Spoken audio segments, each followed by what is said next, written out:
பார்த்து கேட்டான், ஏசப்பா நான்ப்பா நான் சந்தோஷமா இருக்கும்போது என் கூட வந்திருக்கிறீங்க, என் வாழ்க்கையில பிரச்சனை இல்லாத அப்ப என் கூட நடந்து வந்திருக்கிறீங்க, என் வாழ்க்கையில எல்லாம் இருந்த போது நீங்க என் கூட வந்திருக்கிறீங்க.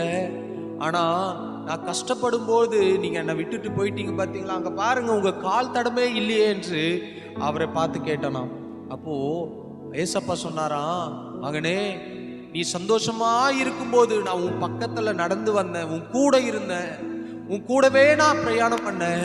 ஆனா நீ துக்கத்தோட இருக்கும்போது, நீ கண்ணீரோட இருக்கும்போது, நீ பாடுகளோடு இருக்கும்போது நான் உன்னை என் தோள் மீது சுமந்து நான் நடந்து போனப்பா. அதனாலதான் அங்க ஒரு கால் தடம் தெரிகிறது, அது உன்னுடைய கால் தடம் அல்ல, அது என்னுடைய கால் தடம் என்று சொன்னாராம்.